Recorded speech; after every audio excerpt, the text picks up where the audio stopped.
It gives me a great pleasure to talk amongst friends who are budding professional and something which I share with them. I also began my life in a professional life and of course tried to associate other things, social concerns along with that. Now today's topic, politics of intolerance, I will try to focus only on the events which have taken place during last 2 years in particular. I hope you recall that as this government came to power, and I refer to this Modi Sarkar coming to power in May 2014, since then some sort of a things related to intolerance went on at a very high pace. We remember that earlier one rationalist doctor in Bombay called Dr. Dabholkar, who was working for rationalism, who was working against blind faith to promote rationalism, he was murdered by some political elements. Later on we saw in our Maharashtra only, there was another social worker of great repute who wrote a lot about history, who was working amongst workers and whose mission was to promote rational thought, Comrade Pansare. He was also done to that. And after that, in Karnataka, another person, Professor M.M. Kalburgi, who was a rationalist, who was trying to promote the type of religion which is prevalent amongst the masses. Professor M.M. Kalburgi was also murdered. At the same time, you know, as this government comes to power, it tried to start a atmosphere of hatred based around the issue of beef eating. You will be surprised to know that in North India, in many states, earlier also, some Dalits, low caste people who were trying to skin a dead cow, they were murdered. Later on, when this government came to power, in Uttar Pradesh, one Muhammad Akhlaq was charged that you have got beef in your refrigerator. And there was a lynching by the mob, he was killed.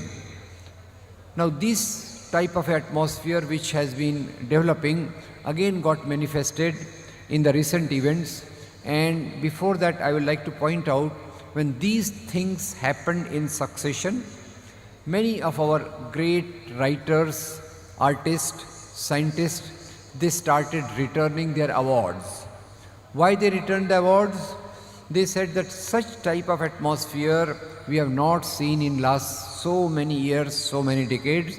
This is qualitatively a very different type of intolerance towards the weaker sections of society. Now that was of course attacked. The government did not take it seriously. They started criticizing these people who returned the awards on the ground that why did not you return the award at that time, etc., etc. Overall, people don't keep returning awards at the drop of the hat, not at every event. When something goes qualitatively different, people feel very sad, people feel depressed about the type of democratic norms which are prevailing, and that's how this whole what we call award return movement took place in the country. Now, on the heels of that, we see that in Chennai, IIT Chennai, there was Periyar Ambedkar Study Circle. They tried to snub that study circle. Of course, students agitated and they got that study circle restored. This study circle was basically talking of issues related to Dalits, downtrodden, issues related to democracy and human rights. Now, later on we saw a very tragic thing took place in the name of around Rohit Vemula. Rohit Vemula was a research scholar in Hyderabad Central University. Of course, he went through a lot of journey of intellectual thought, political understanding. Earlier, he was in some left organization. Later on, he went on to join Ambedkar Association, Students Ambedkar Association. And here, as a member of this association, they organized a lot of programs. What were these programs? These programs were related to showing the film called Muzaffar Nagar Baki Hai. This film Muzaffar Nagar Baki Hai dealt with the violence in Uttar Pradesh in which many innocent people got killed. Then they also organized Beef Festival. They also talked about that the Afzal Guru Yaqub Memon, the murder death punishment which was given was not correct. It is against the values of society, because society cannot give life to anybody. So what right society has to take the life of other? So if you want to give a punishment, you give life punishment. The death penalty as such should not be there. So now around these things, the local ABVP, I hope you know that ABVP is organization related to RSS. It is a student wing of RSS. So ABVP complained against it to the local BJP MP, who also happens to be minister in the central government. That MP minister, he wrote a letter calling the activities of students as casteist, as anti-national. Since then, the word anti-national is being used for anybody who disagrees with the ruling party. So this is a abuse of the word anti-national, which they are trying to create a hysteria, madness around this word, so they can punish those people who do not agree with that. Anyway, that minister wrote the letter to MHRD minister Smriti Irani. She in turn put pressure on the vice chancellor. Rohit Vemula was expelled from the hostel. His scholarship was stopped, and circumstances were created whereby he took his own life. Now this brought into force a big movement all over the country. People belonging to left ideology, people belonging to Ambedkar ideology, they started coming together and started protesting against the heavy-handedness of this government, this MHRD ministry, their attitude in the universities. They started protesting all over. You will realize that universities are a place for universal values. That's where students not only get degrees, but they also try to learn about society, and it is through this process of interaction that they develop their own ideas. Now when this took place, probably I feel in order to distract the attention of people from the agitation which developed around Rohit Vemula's killing, death, they tried to create something in JNU. I must tell you, probably JNU is the most prestigious university in the country. Many of the top bureaucrats, writers, scholars and others, they have come out from JNU. The culture of JNU, which is that of discussion, debate and tolerance for ideas of the opposite side.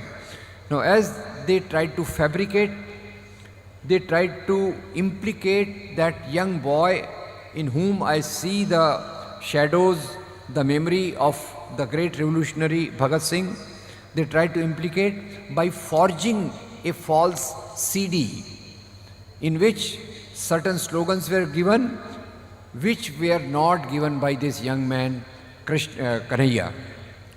Now so he was arrested, his two other friends were arrested, and gradually people started talking anti-national, anti-national, anti-national. I must say, this what we saw, this small documentary tells us that anybody who wants to have sectarian, narrow nationalist ideology, these sectarian nationalist ideologies in Europe, they came in the name of race, like Germany and Italy, where they tried to crush the freedom, democracy, workers' rights. Similarly, in India, the type of organizations which came up during freedom movement, we see that two types of organizations came up during the freedom movement. These were two types of nationalism. One was the nationalism represented by Mahatma Gandhi, Bhagat Singh, Bhimrao Babasaheb Ambedkar. This was what they call nationalism, Indian nationalism. This was called as nation in the making, which was trying to include Dalits, women, religious minorities, workers and weaker sections of society into the process of nation building. Now this is what led to freedom movement, freedom of the country and formation of Indian constitution. On the other side, the earlier landed elements, the landlords, the kings of the princely states, who were Hindus and Muslims both, they threw up a intolerant, narrow sectarian politics. One was in the name of Islam, that is Muslim communalism. Another was in the name of Hinduism, that was Hindu communalism. Now these people who came from the landed elements, later on they were joined by some top elite educated upper caste people, but they never participated in the freedom movement. They kept aloof. Now what was their goal? I will restrict myself to this. Muslim communalism wanted a nation based on Islam. That's how they went on because of British policy of divide and rule. These two communal groups, they were never persecuted, they were never attacked, they were never imprisoned. So finally, because of these policies, on one side, Pakistan came up in the name of Islam and India came up on the grounds of secular democracy. They were not based on the similar ground. So Pakistan, which came up in the name of Islam, later on broke into two parts, Pakistan and Bangladesh. India came up as secular democracy, but unfortunately from last 30-35 years, politics in the name of religion is becoming stronger. This politics in the name of religion always plays with the emotions of people. How did it become stronger? On the pretext of that Shah Bano case, where Shah Bano demanded civil rights. After divorce, she demanded, she had gone to the court for regular maintenance. That was denied. After that, these people intensified their campaign for Ram temple. Now I want to ask, what is the basic thing which is important in our society? Is it bread, butter, shelter, employment, or issues like what you should eat, what you should not eat, where should be the temple built?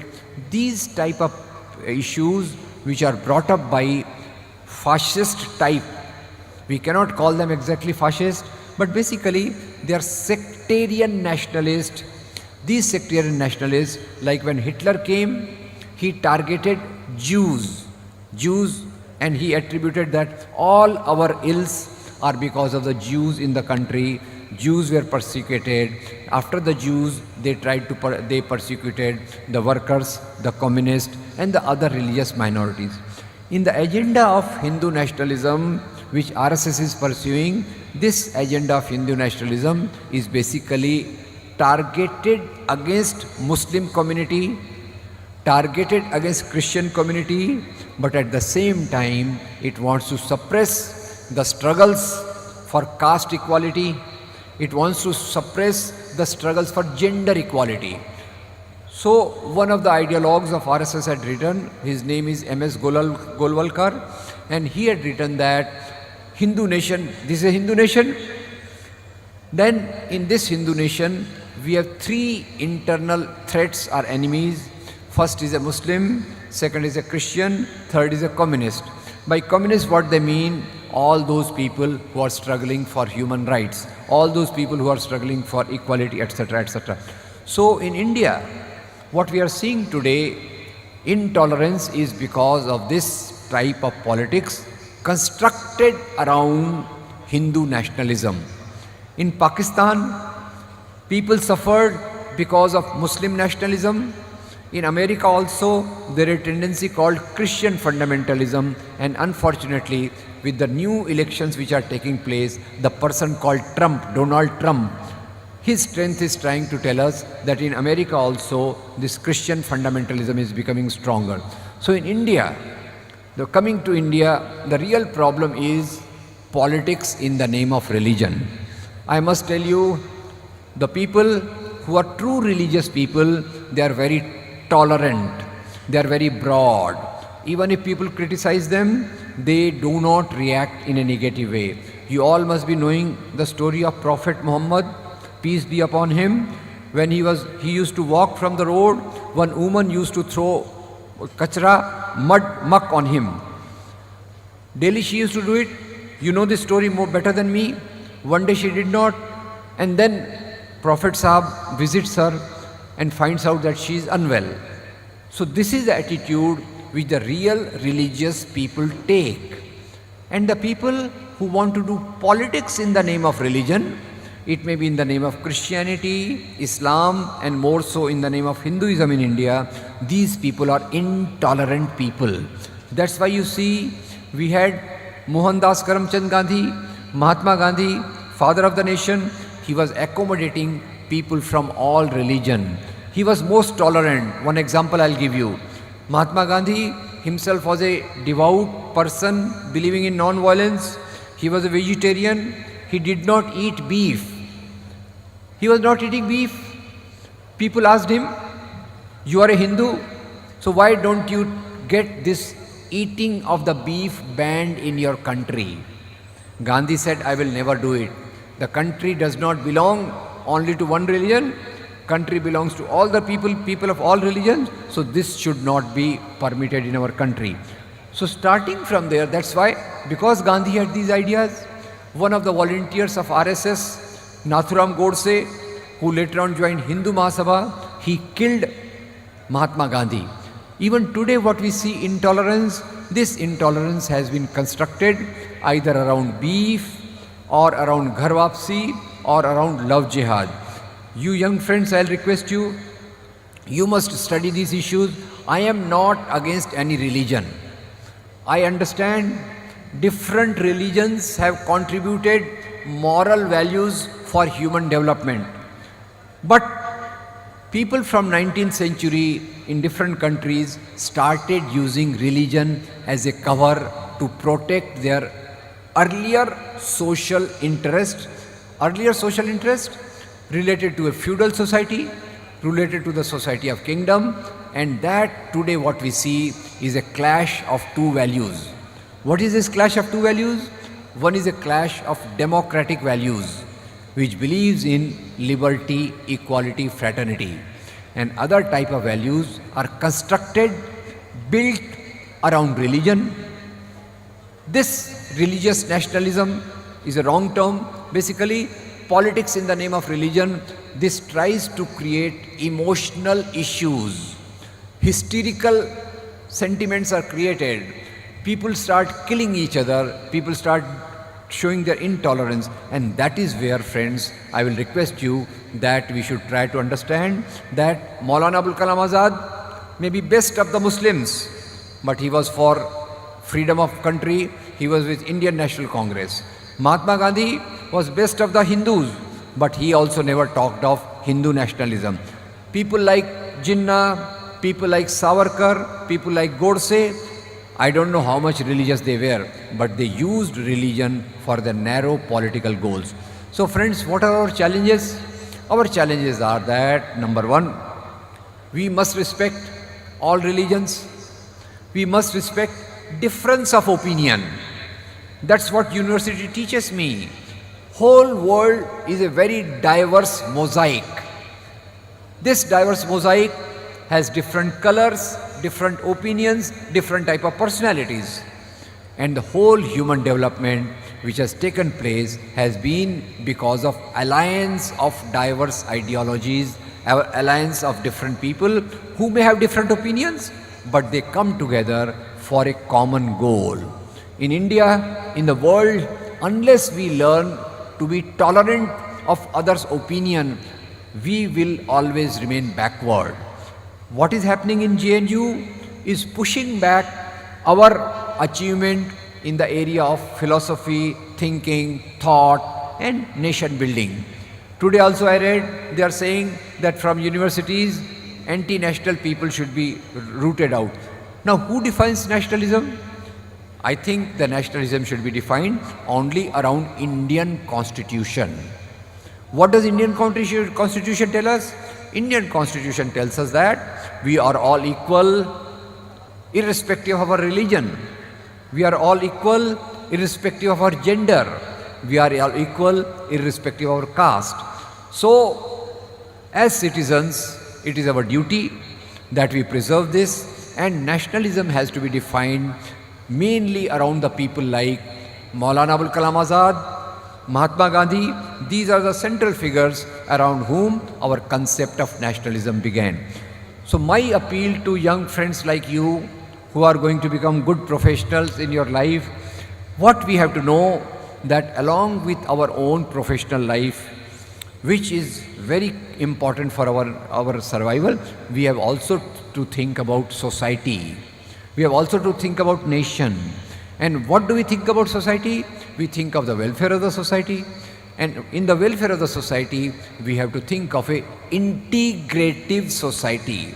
India's culture, if we see, India's culture is full of these talks of integration between Hindus and Muslims. I see there are many Sufi saints whom Hindus also respect, Muslims also respect.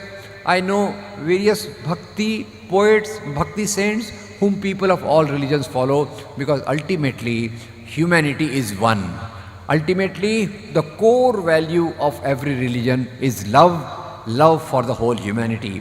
That expresses so well in Islam, that expresses so well in some facets of Hinduism, Buddhism, Christianity.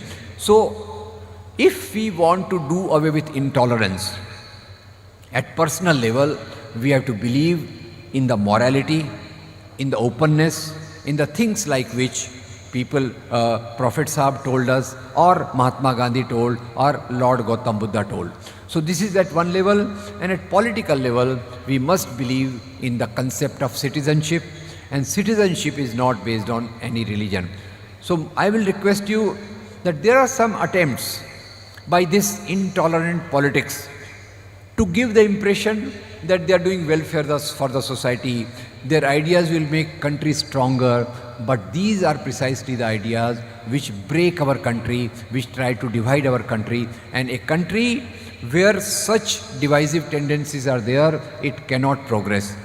So what do you take from this conference is that we have to learn to think of ourselves belonging to one religion, but foremost also we have to think as an Indian. We have to think as an Indian citizen, and we have to think in the global context where values of humanism should prevail in the long term. Thank you very much. I heard about Mr. Sir, Dr. Rambunyani sir before itself, and there was a big doubt inside me, and that was after this Modi government took over the government, then we were hearing about many intolerating issues like, so I can consider our state Kerala itself. From that we heard that they took SNDP as a political party, and they took over Sri Narayana Guru as their leader, and they formulated Sri Narayana Guru in the cover of that Kavi color. Like that, from the beginning itself, Sardar Vallabhbhai Patel, under a unity. Your question. Come to the question itself. What is it? Okay. There were a change of ideology that we are changing our leaders like Sardar Vallabhbhai Patel, B.R. Ambedkar, Sri Narayana Guru, and all now revolutionary leaders like Kanhaiya Kumar, Rohit Vemula are formulating or cutting away from our history and changing them to a leaders of Sangha Parivar or something like that. So why is this type of thought is coming under in our country for last 3 years, or India is moving to a fascist country under a fascist leader like Modi, or Modi is becoming a Benito Mussolini by showing off. I think the question is how fascism is rewriting the history. Question, I must say, Modi has not come up suddenly. If you know, earlier there was in Gujarat, he was ruling for 15 years, and Modi is a part of RSS. RSS has been working from last 90 years for Hindu nationalism. And RSS, what it has done, it has trained many pracharak, propagators, swayamsevaks, and they are in lakhs and lakhs. In Kerala also, though BJP has not so far won any election, but in Kerala also, the number of RSS propagators is very much. So what does RSS do? Like RSS tries to poison, indoctrinate people's mind into Hindu nationalism. It spreads hatred against Muslims, Christians, and around that, its nationalism is a negative nationalism, reactive nationalism in response to the religious minorities.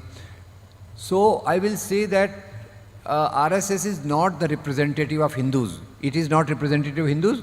Earlier also, as I told you, people like Sardar Patel, Pandit Nehru, Mahatma Gandhi, there were a lot of people who were Hindus, but they did not believe in Hindu nation.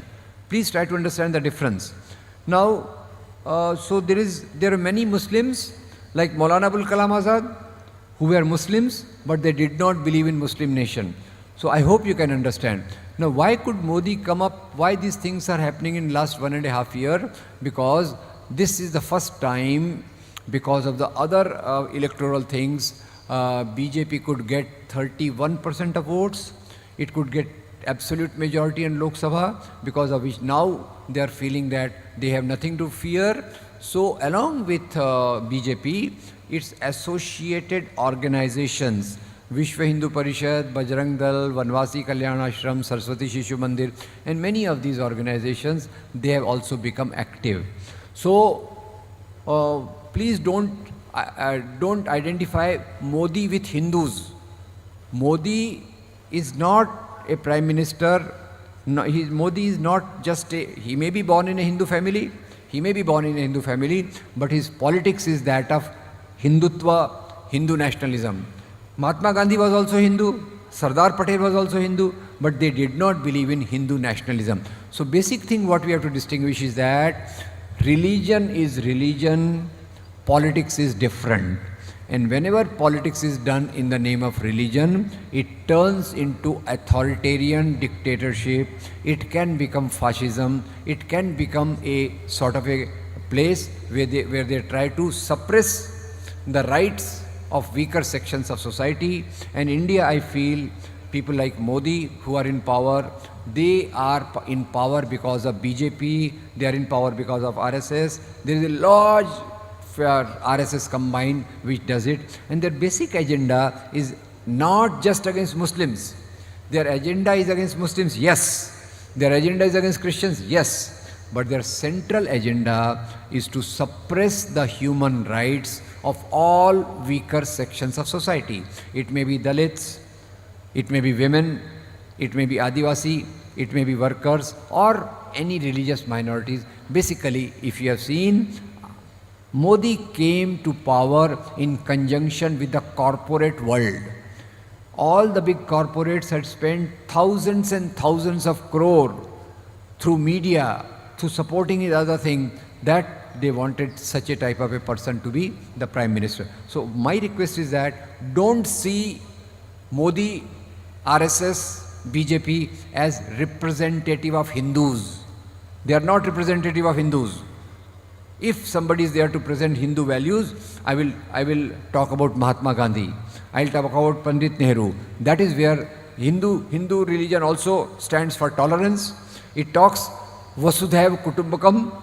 It says whole world is my family. If the whole world is my family, can I hate somebody just because he is not a Hindu? Obviously not. So religion's tendencies need not be intolerant. Politics becomes intolerant, and politics which is narrow, which has smaller goal, that is the type of politics which becomes narrow. Good question. Thank you. My name is Nawal. I'm coming from NIT Calicut. So my question is, in between the discussions of intolerance and all, I heard that you already said our national policy should be of Mahatma Gandhi and Azad, all. So Yeah. in between the discussion, I heard there were lot of contradiction between Gandhi's views and B.R. Ambedkar's views. Who's way? Who's way? Ambedkar, Yeah, yeah, the yeah. constitution maker. Correct. So, for Yeah. the constitution is not so much influenced in our society. Yeah. So- I got your question. Okay. First, see, people try to say that Gandhi and Ambedkar had many differences. I agree. Two great leaders, how can they have the similar opinion? Number one. Number two, they had some differences, but their more part were common to each other. Just say yes or no to me. Did Gandhi and Ambedkar both believe in democracy? Yes or no? Yes. Did they believe in secularism? Yes. Did they believe in liberty, equality, fraternity? Yes. So there were some differences because Ambedkar wanted to push very fast.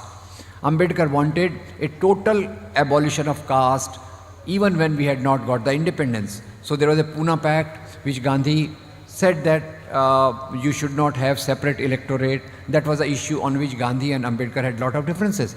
Now what was Gandhi's limitation? Gandhi was the representative of whole country. He was trying to take upper caste, low caste, this religion, that religion, so that our fight against British can be effective, so that we can become independent. That's why sometimes he did not accept Ambedkar's opinions 100%. But still Gandhi accepted Ambedkar's opinion that yes, there should not be untouchability. Let me tell you, when India became independent, Pandit Nehru became the Prime Minister. Pandit Nehru was drawing the list of cabinet members who will be the ministers. So Nehru came to Gandhi to consult. He used to call Gandhi as Bapu. He came with a list on the paper and he says, Bapu, I have drawn the list of cabinet ministers, just have a look. Gandhi says, just tell me one thing. Gandhi tells Nehru, just tell me one thing. Is Ambedkar's name there? Nehru says, yes, his name is there. Then Gandhi says, I don't have to see any other list. List is approved. I hope you can understand what I'm saying.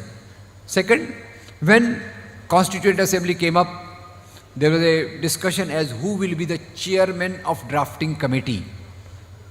Again, Nehru, as a good disciple of his, good disciple of father of the nation, he goes to Gandhi. He asks, Bapu, who you think should be the best person to be the chairman of Constituent Assembly? Gandhi takes half a minute to answer that for this job, Ambedkar will be very good. So you see, there are some differences, but both of them are operating in the democratic secular framework. Like today, what people are trying to say, Ambedkar and Gandhi are differences, and these people many a time are trying to project Ambedkar as anti-Muslim, Ambedkar as this, Ambedkar as that. That's a clever ploy by RSS to defame Gandhi, to defend Indian nationalism, and mainly to target Muslims. Please let me warn you. What they are trying to target Gandhi, actually they are trying to target all the policies of Gandhi for which he stood, which is primarily Hindu-Muslim unity. Let me tell you, the central point of Gandhi's focus was Hindu-Muslim unity. Today, they are remembering Gandhi not for Hindu-Muslim unity. Actually, they are worsening that. They are remembering Gandhi by giving him broom in his hand. Swachhata Abhiyan, cleanliness drive. They don't want to remember Gandhi for his real contribution, but they have to remember Gandhi because they can't ignore Gandhi. So what to do? Okay, Gandhi was a man for cleanliness, so he becomes symbol for a broom, he becomes symbol for all and all that. I think the real homage to Gandhi is to talk about Hindu-Muslim unity, communal harmony, national integration, and values of tolerance and liberalism. That's what I think we should have. Thank you. My name is Mohammad Mohsin. I'm from Government College of Engineering, Kannur. My question is regarding one of the most discussed topic in the recent history regarding intolerance, 194A. The sedition charges being formed on 194A is constitutional, formed by IPC. The Britishers wrote it down, it is still existing in our constitution. Yeah. So I would like to ask you, is there any step that is being taken by our governments on this basis? And also what is the actual basis on 194A? See, I am not a lawyer, let me be honest. But let me tell you, the sedition laws were made by British, and Mahatma Gandhi, Lokmanya Tilak, they were imprisoned under that. They were given punishment under that. Today, there is no place for a sedition law. And what is being done in JNU is totally morally, ethically wrong. Because if we have difference of opinion, with this government, we don't become anti-national. Hello, what is democracy? Democracy means there is a ruling party, there is an opposition party, ruling people have one view, we can have another view. Sedition means what? Only one thing can be criminal under law, as Soli Sorabji pointed out, that when somebody incites people to do violence, that is anti-national. Shouting slogans, criticizing the government is not anti-national at all. And I will request you two things. If you have not seen, you should see Kanhaiya Kumar's speeches on YouTube. First speech once he was released, second speech when he gave interview to Vinny. There are a lot of them. You must see them. Why? They give us a proper idea as to what is going on. Because here, Delhi police, in collaboration with the Home Ministry, they are trying to ensure that all progressive, liberal, broad-minded values are abolished. And that's why they are trying to use this sedition law, and that's why it has come to focus. How many people have been charged under sedition law in independent India? Not many. There are so many movements. Let me recall the first person who said that we don't want to remain in India. His name was C.N. Annadurai. He was that time Tamil Nadu. Hindi was being imposed. Annadurai said, we don't want Hindi. We don't want to be in India. Pandit Nehru was Prime Minister at that time. What did he do? He looked at him, he smiled and went away. No sedition, nothing. And after that, actually they reviewed the policies whether we should impose Hindi as a national language. So Tamil Nadu is very much a part of India. You see, northeastern countries, many of the leaders in northeast, they went to United Nations to say that we don't want to be in India. We want a separate state. So what does it matter? Like, people have their opinion, they agitate for that, and there is a strong government. The strength comes not from police. Strength comes from ideology. If your ideology is strong, you can win over the people to your side, and you can have a good nation where good development can take place. So my name is Ibrahim Ali Salim. I am from Alpura Medical College. So in my friend circle, there are my friends all belong to different religions, and they all have their own circles as well, which belong to like WhatsApp circles relating to different religions. And in the context, in the present context, in the anti-national issue and all, there are a lot of discussions going on, and so we all know that there is a little bit of religious tension rising in the minds of each of us, and we prefer not to discuss it in our friend circle. Yeah. So because we are afraid that it can break or create cracks in our friendship. Yeah. So I would like to know how we can tackle this problem. I think most of us can relate to this. Yeah, that's, I think, also very good question. I must say all questions were good. This is also very good. Basic first point is, friends, unless we know the things, we can't communicate it to others. The whole beginning of the journey begins with us. So first is, you should know what is communalism, how communalism developed in India, what is religious nationalism, whatever I told you in bullet points. In this limited time, I could not carry in detail. But there are a lot of places, like there is one website, if I refer you, that my friend Tista Setalwar says, www.sabrangindia.in. Similarly, there is another website, pluralindia.com, that is my own website. So on these websites, we keep posting articles on these things. Then there are many books also which give us the background of Indian history. Professor Bipan Chandra's books are there. Asghar Ali's engineers' books are all there. I have also tried to contribute something. So these things, first is that if you can make a small group amongst yourselves, with some people who are progressive, You try to read, you try to understand, and there are many YouTube videos. Please note, many YouTube videos of Tisa Setalwad, mine videos, they are there, and they deal with all these topics. Even our Facebook page is there. You can like those pages. So these all information keeps coming to you. Now, automatically, you are a medical student. Can you treat the patient without understanding the subject? First, you have to understand the subject. You have to understand what is medicine, medicine, surgery, pharmacology, forensic science, all that you have to understand. Then you can treat. So here also, some understanding we have to develop. And for that, I am telling you, there are some websites. Some of you can be in communication with us. We'll try to see this is such a good, lovely gathering. If we can disseminate these ideas, and as I told you, YouTube videos. At least there are 60, 70 very good YouTube videos. One Tata TISS Foundation course video is there. Just have a look. So probably I can give this to my friends here who can pass this information to you if this is useful. You must try to develop your own understanding. Without developing your understanding, don't engage with these debates. Especially as a Muslim, it becomes very counterproductive. We have to be guarded. We have to engage with this. We have to try to understand what type of propaganda is being done. We have to try to understand it, but we can't answer very simply. So some of you in each city, you must be from many cities, make a small group which meets once a week, once a month. You try to give the list of references which I'll give to your friends, and from those references, all contemporary articles are coming. Sorry to be giving one advertisement. Last week, Outlook magazine, there is a cover story with Smriti Irani in her fiery mode. Just go through that Outlook issue. 3-4 articles are very good which give the contemporary thing. I read one article by Prem Shankar Jha. Again, excellent article. So I will forward those things to you, and then you learn yourself how to locate these materials and how to follow that. Once you are equipped, you can definitely, even if you can't counter them fully, at least you know what is wrong in their method, and then you can begin to counter that. Okay? So nice talking to you, friends. Thank you.